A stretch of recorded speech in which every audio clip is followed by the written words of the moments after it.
Bulletin में सबसे पहले आपको खबर दें, वज़ीर आज़म इमरान खान ने अक़वाम मुत्तहिदा के ख़ुसूसी इजलास में कोरोना वबा से निमटने के लिए 10 निकाती एजेंडा पेश कर दिया।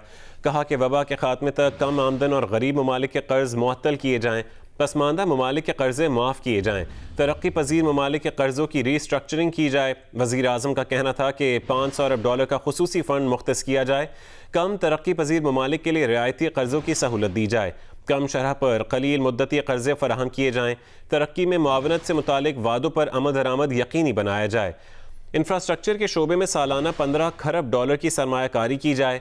वज़ीर आज़म इमरान खान ने तरक्की पजीर ममालिक में मौसमियाती तब्दीली के लिए सालाना 100 अरब डॉलर का हदफ यकीनी बनाने और तरक्की पजीर ममालिक से रकम का गैर कानूनी इनखला रोकने के लिए फौरी इक़दाम करने की भी तजवीज़ दी। वज़ीर आज़म ने कहा कि बदउनवान सियासतदानों और जराइम पेशा अफराद की लूटी हुई दौलत वापस की जाए।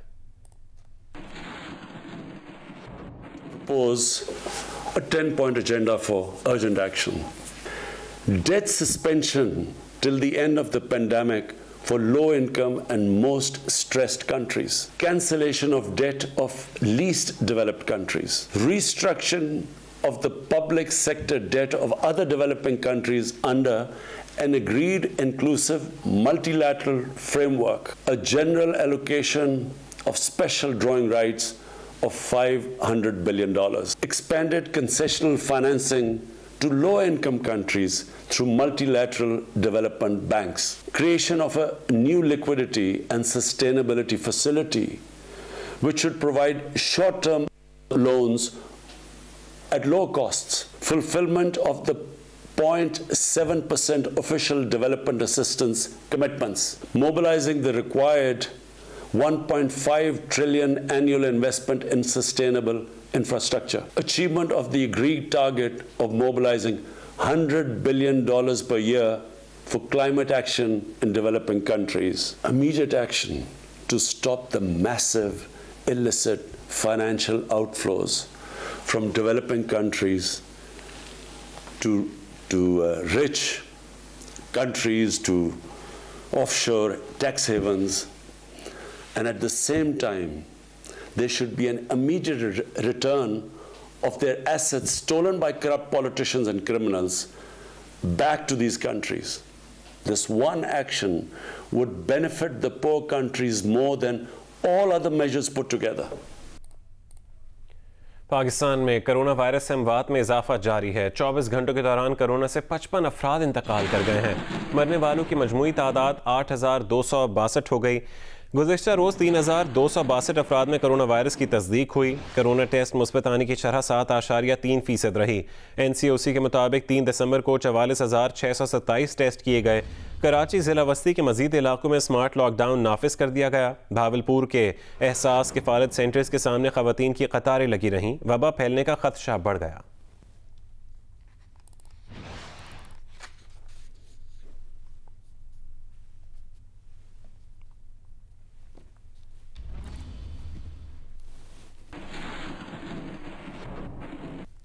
गुजरांवाला में पुलिस ने बस अड्डों पर कोरोना हिफाजती इक़दामात के लिए आगाही मुहिम शुरू कर दी है।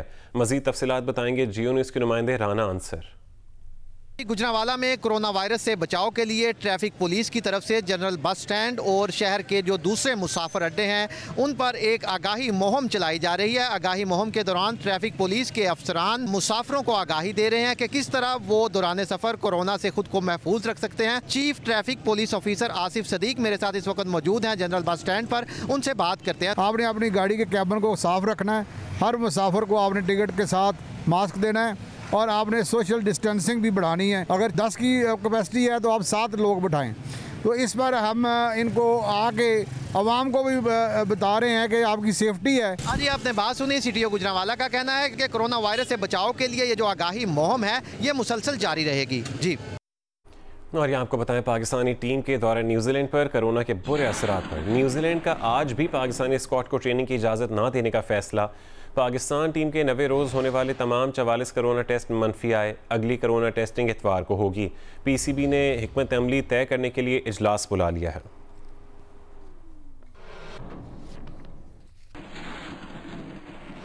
यूरोपीय यूनियन एविएशन सेफ्टी एजेंसी ने PIA पर सफरी पाबंदी बरकरार रखने का फैसला किया है। यूरोपीय यूनियन ने इस मामले को जाली लाइसेंसेस के मामले से जोड़ दिया है। प्रोग्राम आज शाहजेब खानजादा में इस बात का इंकशाफ किया गया कि 3 नवंबर को इंटरनेशनल सिविल एविएशन ने पाकिस्तान के सिविल एविएशन को लाइसेंस का मामला हल करने की डेडलाइन दी, मगर 7 नवंबर को एयरलाइंस के CEOs ने जब ये बात वज़ीर आज़म के सामने रखी तो वो इससे लाइल्म थे, जिसकी तस्दीक PIA के तर्जुमान ने भी की कि वज़ीर आज़म को मामले की संजीदगी का नहीं बताया गया। साथ ही उनका कहना था कि PIA पर जुलाई में भी पाबंदी की अहम वजह जाली लाइसेंसेस का मामला बना और अब भी इसी वजह से पाबंदी बरकरार रखी गई है। उनका कहना था कि PIA ने अपनी जिम्मेदारी पूरी की, मगर सिविल एविएशन की तरफ से एक्शन लेना बाकी है।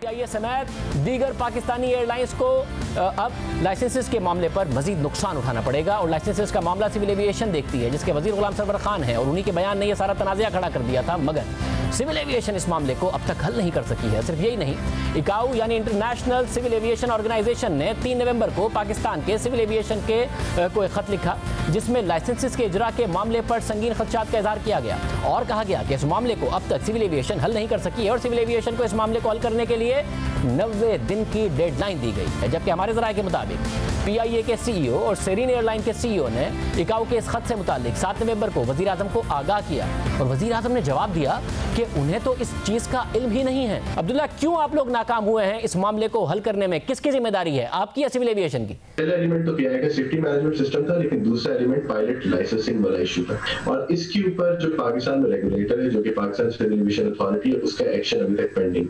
अच्छा, मगर आपने ये सारे कंसर्न सिविल एविएशन को बताया, वज़ीर आज़म से एयरलाइंस के CEOs की मुलाकात हुई, उसमें उनके सामने सारी की सारी सूरत हाल रखी गई कि इतना बड़ा मसला बनने वाला है। अनफॉर्चुनेटली मुझे ये बहुत अफसोस से कहना पड़ेगा कि जितनी संजीदगी का मुजाहरा शायद इस पूरे मामले में किया जाना चाहिए था, उतनी संजीदगी से इसके ऊपर काम किया नहीं गया। इस मसले की वजह से पाकिस्तान की पूरी एविएशन सेक्टर जो है वो मुतासिर हो रहा है। ये कहा जा सकता है कि वज़ीर आज़म को इतनी संजीदगी का नहीं पता था और एयरलाइंस के CEOs ने जाके बताया, फिर इक़दाम होना शुरू हो रहे हैं। आप ये कह वज़ीर आज़म इमरान खान के मुआविन ख़ुसूसी शहबाज गिल ने एक बयान में कहा है कि वैसे हद कर दी है गलत बयानी और झूठ की शाहजेब खानजादा साहब ने।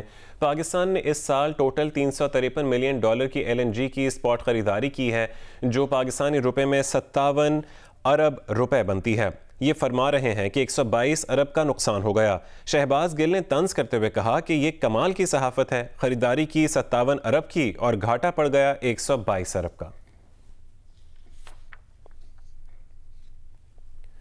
दूसरी जानिब जियो न्यूज़ के प्रोग्राम आज शाहजेब खानजादा के साथ के मेज़बान शाहजेब खानजादा ने कहा है कि नदीम बाबर ने गलत बयानी की। प्रोग्राम में हमने ये नहीं कहा था कि 122 अरब का नुकसान सिर्फ एक ताख़ीर से हुआ है। हमने कौमी ख़जाने को पहुँचने वाले 122 अरब रुपए के नुकसान की पूरी तफसील दी थी। हमने बताया था कि 2018 में LNG टर्मिनल पूरी तरह इस्तेमाल ना करने पर $45 मिलियन अदा किए। फिर 2018 से 2020 तक टर्मिनल पूरा इस्तेमाल ना करने से 25 अरब रुपए का नुकसान किया गया। 30 अरब रुपए का नुकसान इस साल के 9 महीने में फर्नेस ऑयल से महंगी बिजली पैदा करके किया गया। 20 अरब रुपए का नुकसान फर्नेस ऑयल से बिजली पैदा करने की वजह से सर्दियों में होगा। 10 अरब रुपए का नुकसान 2018 की सर्दियों में किया गया। 35 अरब रुपए का नुकसान गर्मियों में सस्ती LNG मिलने के बावजूद और ये पता होने के बावजूद कि दिसंबर में पाकिस्तान को LNG चाहिए होगी, फिर भी देर करने से हुआ। 1.5 अरब रुपए का नुकसान अगस्त और सितंबर में देर से LNG खरीदने की वजह से हुआ। मुल्क का 122 अरब रुपए का नुकसान सिर्फ गलत फैसलों की और फैसलों में ताख़ीर की वजह से किया गया। शाहजेब खानजादा ने कहा कि नदीम बाबर ने अपना झूठ पकड़े जाने पर यही झूठ शहबाज गिल से भी बुलवा दिया। शाहजेब खानजादे ने मजीद क्या कहा, आइए आपको दिखाते हैं। साहब ने एक और गलत बयानी की। हमने 122 अरब रुपए के जो मुल्क को नुकसान पहुंचाया गया है वो मामला उठाया।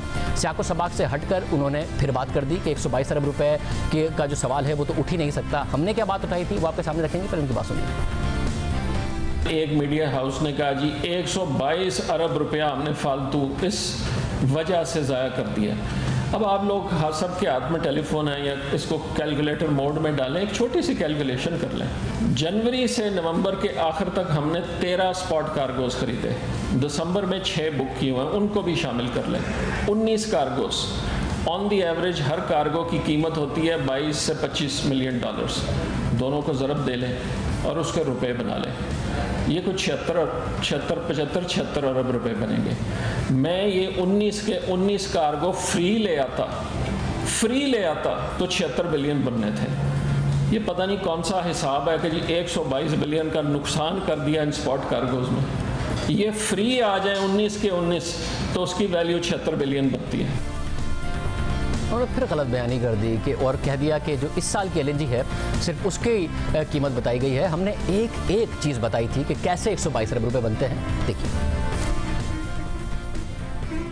2018 में एलएनजी टर्मिनल पूरी तरह इस्तेमाल ना करने पर $45 मिलियन अदा किए। फिर 2019 और 2020 में भी टर्मिनल पूरा इस्तेमाल नहीं किया जा सका, पैसे ज़ाया किए गए, यानी तकरीबन 25 अरब रुपए का नुकसान किया गया।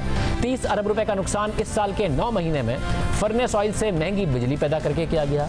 20 अरब रुपए का नुकसान फर्नेस ऑयल से बिजली पैदा करने की वजह से इन सर्दियों में होगा। 10 अरब रुपए का नुकसान 2018 की सर्दियों में कर दिया गया। 35 अरब रुपए का नुकसान गर्मियों में सस्ती एलएनजी मिलने के बावजूद और ये पता होने के बावजूद कि दिसंबर में पाकिस्तान को एलएनजी चाहिए होगी, फिर भी ऑर्डर करने में देर की गई क्योंकि पाकिस्तान अब एलएनजी महंगी खरीद रहा है। इस वजह से 1.5 अरब रुपए का नुकसान अगस्त और सितंबर में देर से एलएनजी खरीदने की वजह से कर दिया गया, हालांकि डिमांड का अच्छी तरह पता था।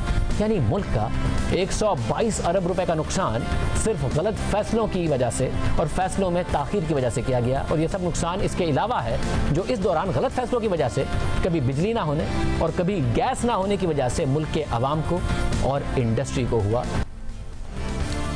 उम्मीद है वज़ीर आज़म नदीम बाबर साहब से इस बात का जवाब लेंगे। उनका मौक़िफ़ लेने के साथ साथ इस मामले की आज़ादाना तहकीकात भी कराएंगे और देखेंगे कि मुल्क का तो 122 अरब रुपए का नुकसान हुआ, मगर फ़ायदा किसे पहुँचाएगा। मुल्तान में माजूर अफराद के आलमी दिन के मौके पर हुआ मज़ेदार खाना बनाने का मुकाबला। माजूर ख़वातीन ने लजीज़ खाने तैयार करके सबको हैरान कर दिया। मैमूना सईद की रिपोर्ट देखिए। मुल्तान के एक निजी वोकेशनल इंस्टीट्यूट में माजूर अफराद के आलमी दिन पर करवाया गया एक दिलचस्प और मुनफरिद मुकाबला। टांगों से माजूर खवातीन ने निहायत महारत से तैयार किए अपने हाथों से लजीज खाने। किसी ने तैयार की बारबेक्यू टिक्का मैक्रोनी तो किसी ने गर्मा गर्म तेल में बनाए पकोड़े। मसालादार चिकन विंग्स देखकर तो मुकाबले में शरीक तमाम लोगों के मुंह में पानी भर आया। मैं बना रही हूँ यहाँ पे टिक्का मैक्रोनी, जिसमें से कुछ प्रिपरेशन हो गई है। जब हमें ये इस इवेंट में आते हैं तो हमें बहुत अच्छा लगता है। हमने उनके फैमिलीज़ के साथ कम्युनिकेट किया, उनके पेरेंट्स के साथ कम्युनिकेट किया, तो आज हम अल्हम्दुलिल्लाह एक वुमेन कंपटीशन करवा रहे हैं। मुकाबले में शरीक तमाम खवातीन में असनाद और कैश प्राइज तकसीम करके उनकी हौसला अफजाई की गई। मुकाबले के मुंतजमीन का कहना था कि माजूर अफराद के आलमी दिन पर स्पेशल अफराद को यह एहसास दिलाना था कि वो भी जिंदगी की दौड़ और मुकाबले में किसी से कम नहीं। ऐसे इवेंट्स का इनकाद आम अफराद से मुख्तलिफ सलाहियतें रखने वाले अफराद का हौसला बढ़ाता है। कैमरामैन अजूब कुरैशी के साथ मैमूना सईद, जियो न्यूज़, मुल्तान।